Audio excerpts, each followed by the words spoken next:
TS4 Telugu news కి స్వాగతం. నేను సంధ్య. ముందుగా ముఖ్యాంశాలు. ఓటర్ లిస్టులో 124 ఏళ్ల మహిళను గుర్తించడంపై గందరగోళం. టీ-షర్ట్లు ధరించి ఎంపీల నిరసన. చంద్రబాబు ప్రజాస్వామ్యాన్ని కుని చేశారు. అంబటి.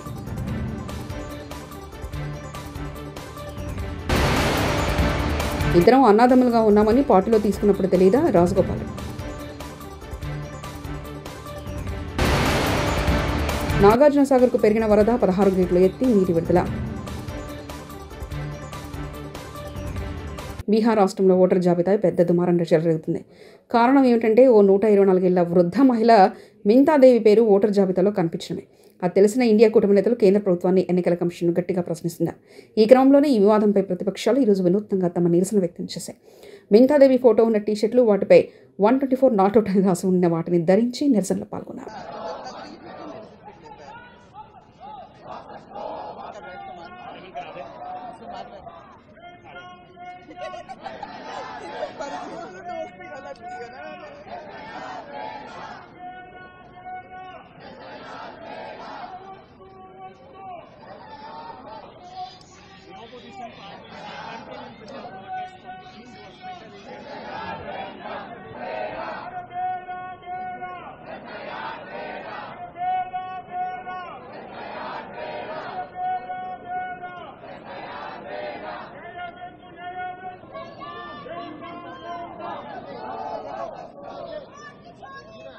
రేవంత్ రెడ్డిపై మరోసారి రెచ్చిపోయిన కోమటిరెడ్డి రాజగోపాల్ రెడ్డి రేవంత్ రెడ్డి ముఖ్యమంత్రిని చేశారు.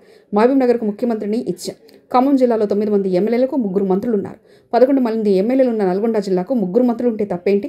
సమీకరణలు కుదరడం లేదు అంటున్నారు. ఎందుకు కుదరడం లేదు? ఎవరు పుల్ల పెడుతున్నారు? నన్ను పార్టీలో తీసుకున్నప్పుడు తెలియదా? మేమిద్దరం అన్నదమ్ములం ఉన్నామని? పార్లమెంట్ ఎన్నికల సమయంలో రెండోసారి ప్రామిస్ చేసినప్పుడు తెలియదా? మేమిద్దరం అన్నదమ్ములం ఉన్నామని?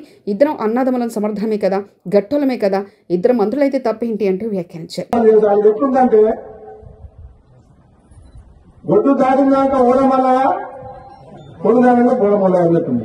ఇప్పుడు సమీకరణం కుదురుతలేమని మన బట్టి విక్రమార్క గారు అంటుంది. ఏం కుదురుతలేవు? 9 మంది ఎమ్మెల్యేలు ఉన్న ఖమ్మం జిల్లాలో 3 మంత్రులు ఉన్నారు. ఎంతమంది ఉన్నారు? 11 మంది ఎమ్మెల్యేలు ఉన్న నల్గొండకు 3 ఉన్నారు. తప్ప మహబూబ్ నగర్కు ముఖ్యమంత్రి ఇచ్చినాం కదా మనం. రేవంత్ రెడ్డికి ముఖ్యమంత్రి ఇచ్చినప్పుడు ఇద్దరన్న మీద తప్పేంది? ఇద్దరు నమ్మడం లేవన్నా తక్కువ ఇద్దరికిద్దరే గట్టలమే ఇద్దరం. నేనేమంటున్నా, పదవి ఎవరికి ఎప్పుడు ఇవ్వాలని కాంగ్రెస్ పార్టీ అధిష్టానం నిర్ణయం తీసుకుంటుంది. ఆలస్యమైనా సరే నేను ఓపిక పడుతున్నా. పదవుల కోసం పాపులాడే వ్యక్తిని కాను. క్షుద్ర పూజల గురించి మాట్లాడిన వాళ్ళు మంత్రివర్గంలో కాదు, జైల్లో ఉండాలి. మంత్రి స్థాయిలో ఉండే క్షుద్ర పూజలను నమ్మేలా మాట్లాడడం నేరమని కోమటిరెడ్డికి తెలియదా అంటూ జగదీష్ రెడ్డి వ్యాఖ్యానించారు. అవి ఉన్నాయి అని చెప్పి ప్రచారం చేసినా అది నేరం. ఒక మంత్రి స్థాయిలో ఉండి క్షుద్ర పూజలు ఉన్నాయని చెప్పడం, ప్రజల్ని నమ్మించే పని చేసిన కోమటిరెడ్డి వెంకటరెడ్డి కూడా నేరస్తుడే. ఆయన పైన చట్టరీత్యా చర్యలు తీసుకోవాలి. ఆయనకు మంత్రివర్గంలో ఉండే అర్హత కూడా లేదు. ఇటువంటి క్షుద్ర పూజల్ని నమ్మేవాళ్ళు, ప్రచారం చేసేవాళ్ళు, ప్రజల్లో అపోహలు కల్పించే వాళ్లకు తప్పకుండా వీళ్ళు ఉండాల్సింది జైల్లో తప్ప మంత్రివర్గంలో కాదు. ఆయన ఉండాల్సింది జైల్లో తప్ప మంత్రివర్గంలో కాదు. మీ ఇంట్లో కూడా ఆచరించడానికి లేదు క్షుద్ర పూజల్ని. ఎవరింట్లో వాళ్ళు కూడా ఆచరించడానికి వీలు లేదు. అవి లేని మహిమలు ఉన్నాయి అని చెప్పి ప్రచారం చేసే హక్కు ఎవరికి కూడా లేదు. అది సమాజంలో ఒక చెడు పొగడల్ని తీసుకొచ్చే సాంప్రదాయం. అది గతంలో మనం చూసినాం. మనం నెల 2 నెలలకు ఒక వార్తను వినేది గతంలో. ఈ క్షుద్ర పూజలు చేసిరన్న వాళ్ళను ఊరంతా కలిసి చంపేసిరని రకరకాలుగా. మరి కోమటిరెడ్డి వెంకటరెడ్డి కూడా ఇవాళ అటువంటి జరిగినాయి అని తెలిస్తే మంత్రిగా అదేందో బయట పెట్టడం నీ బాధ్యత. లేదు అవి ఉన్నాయి, దానివల్లనే అక్కడేదో జరిగింది అని కనుక నువ్వు చెప్పింది ఏదైతే ఉందో ఇది పూర్తిగా శిక్షార్హమైన నేరము. కాబట్టి నేను వెంటనే డిమాండ్ చేస్తా ఉన్నా ముఖ్యమంత్రిని, కోమటిరెడ్డి వెంకటరెడ్డి తన వ్యాఖ్యల్ని ఉపసంహరించుకుంటాడా, ఎటువంటివి లేవు, క్షుద్ర పూజలు ఉండవు అని చెప్తాడా, లేదా మంత్రివర్గం నుంచి తీసేస్తారా, ముఖ్యమంత్రి నిర్ణయించుకోవాలి.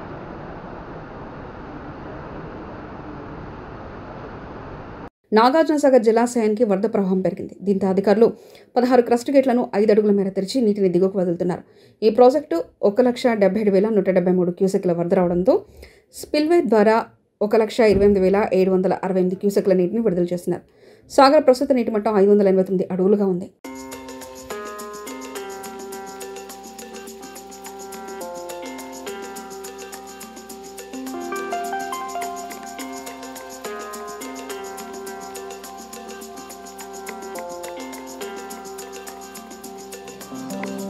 పులివెందుల ఒంటిమిట్ట జెడ్పీటీసీ ఉప ఎన్నికల్లో టీడీపీ అరాచకం రాజ్యం వెళ్తుందని మాజీ మంత్రి వైఎస్ఆర్సీపీ నేత అంబటి రాంబాబు మండిపడ్డారు. వైఎస్ఆర్సీపీ ఏజెంట్లు, ఓటర్లు బూత్ల వద్దకు వెళ్లకుండా అడ్డుకున్నారు. టీడీపీ పోలీసులు కలిసి వ్యూహాత్మకంగా పద్ధతి ప్రకారం కుట్ర చేశారని అంబటి ఆగ్రహం వ్యక్తం చేశారు.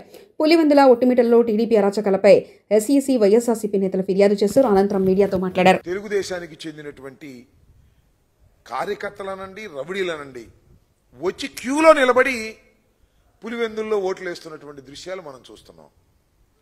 రామసుబ్బారెడ్డి గారు జమ్మలమడుగు మాజీ శాసనసభ్యుడు, మాజీ మంత్రి, ఆయన ఒక ప్రెస్ మీట్ పెట్టి చాలా వివరంగా చెప్పాడు.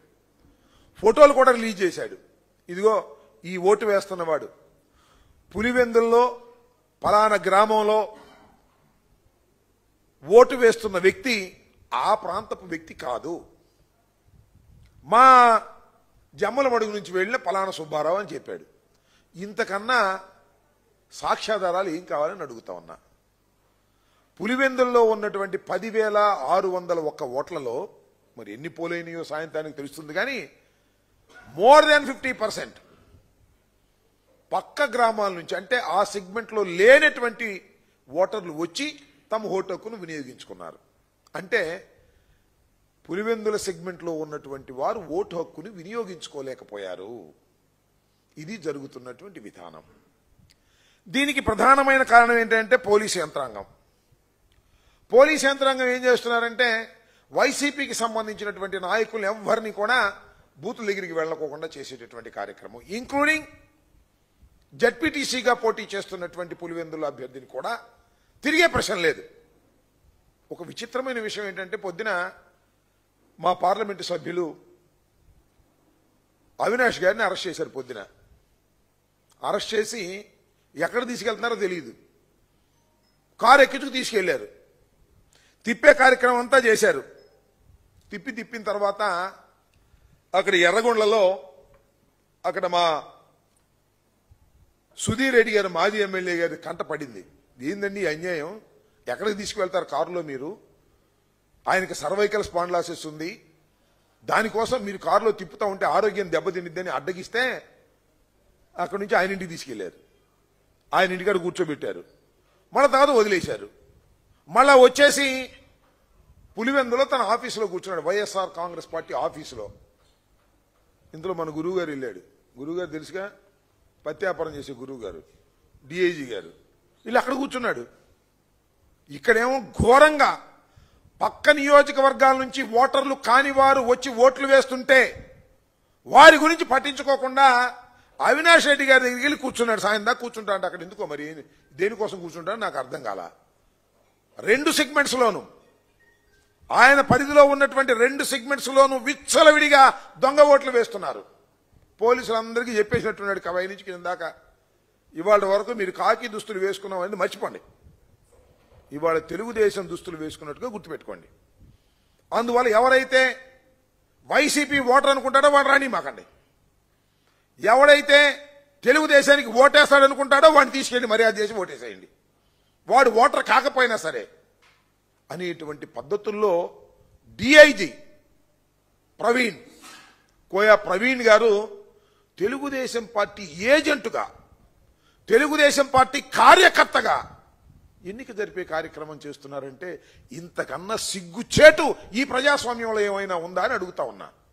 ఒక పోలీస్ అధికారి, ఐపీఎస్ అధికారి తెలుగుదేశం పార్టీని గెలిపించడం కోసం సర్వశక్తులు వడ్డి అన్యాయాలు అక్రమాలకి పాల్పడి ఇవాళ ఇంత దారుణంగా చేస్తుంటే సమాజం చూస్తూ ఊరుకుంటుందా అని అడుగుతా ఉన్నా. ఈ కోయా ప్రవీణ్ ఐపీఎస్ని ప్రజలు మర్చిపోరు. ప్రజలే కాదు, ప్రజాస్వామ్యవాదులు ఎవ్వరూ మర్చిపోరు. వాళ్ళకేం డైరీలు ఉండవు, బుర్రలోనే ఉంటారు. చంద్రబాబు నాయుడు గారు ఏం చెప్తే అదే. పోలీసులు ఏం చేయాలండి? ఎవరైనా దొంగ ఓట్లు వేస్తుంటే వారిని అటకాయించే కార్యక్రమం చేయాలి. దొంగ ఓట్లనే ప్రోత్సహిస్తున్నారే. పక్క గ్రామాల నుంచి, పక్క నియోజకవర్గాల నుంచి వచ్చిన వారిని రాచ మర్యాదలు చేసి తీసుకువెళ్లి ఓట్లు వేయించేటటువంటి పరిస్థితి తెచ్చుకున్నారే. ఎంత దారుణం అండి ఇది. ఇలాంటి దారుణాన్ని ప్రజాస్వామ్యంలో ఎప్పుడైనా విన్నామా, కన్నామా అని అడుగుతా ఉన్నా. అరే, ఓటర్ బతిమలాడుతున్నాడండి. అయ్యా, నా ఓటు హక్కును వినియోగించుకోవాలి అని పోలీసులు కాళ్లు పట్టుకుని బతిమలాడుతున్నా. కుదరదు. మా వాళ్ళు వేరే వచ్చారు, పక్క గ్రామాల నుంచి, పక్క ఊళ్ళ నుంచి వచ్చారు, వాళ్లే ఓట్లేస్తారు, వాళ్లే గెలిపిస్తారు అనేటువంటి పద్ధతుల్లో ఇవాళ ఎన్నిక జరుగుతూ ఉంది. ఇవాళ ఏంటండి, కాంగ్రెస్ హర్ ఘర్ కా తిరంగా కార్యక్రమంలో భాగంగా కర్నూలులో అతిపెద్ద జాతీయ జెండాతో ర్యాలీ నిర్వహించి రికార్డు సృష్టించారు. ఇంటర్నేషనల్ ఓమోజాయా యునైటెడ్ యంగ్ స్పోర్ట్స్ అసోసియేషన్ ఆధ్వర్యంలో 1100 మీటర్ల త్రివర్ణ పతాకంతో విద్యార్థులు భారీ ర్యాలీ నిర్వహించారు. కలెక్టర్ రంజిత్ బాషా ప్రారంభించిన ఈ ర్యాలీలో వరల్డ్ బుక్ ఆఫ్ రికార్డ్ ప్రతినిధులు పాల్గొన్నారు. గతంలో గుజరాత్లో 3200 అడుగుల జాతీయ జెండాతో ర్యాలీ చేస్తే ప్రస్తుతం కర్నూలులో 3500 అడుగుల త్రివర్ణ పతాకంతో ర్యాలీ చేసి రికార్డు సృష్టించామని కలెక్టర్ వెల్లడించారు. అంటే 1100 మీటర్ల జెండాని ఈరోజు మనం ఇక్కడ చేయబోతున్నాం. సో దిస్ ఈజ్ ఒక రికార్డ్ క్రియేట్ చేయబోతున్నాం ఈరోజు. సో ఈ సందర్భంగా కర్నూలు ప్రజలకి, ఎస్పెషల్లీ ఎన్జిఓకి అందరికీ కూడా మరొకసారి విజ్ఞప్తి ఏంటంటే, ఆగస్ట్ 15 దాకా మనం కార్యక్రమం నడుపుతున్నాం. ప్రతి ఇంటి మీద కూడా జెండా ఎగరాలి హరితరంగా భాగంలో. సో ఒకసారి అందరూ కూడా దేశభక్తిని చాటి చెప్పాలని చెప్పేసి అందరినీ కోరుకుంటున్నాం.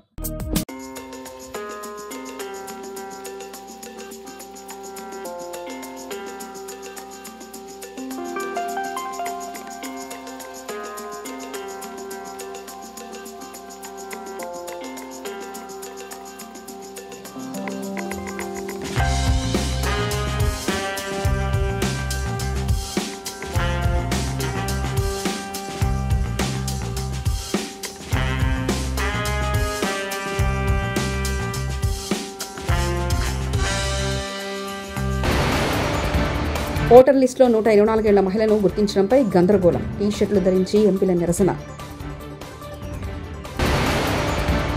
చంద్రబాబు ప్రజాస్వామ్యాన్ని కుని చేశారు అంబటి.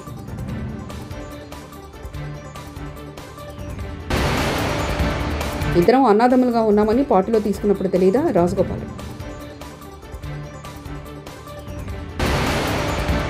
నాగార్జున సాగర్ కు పెరిగిన వరద 16 గేట్లు ఎత్తి నీటి విడుదల.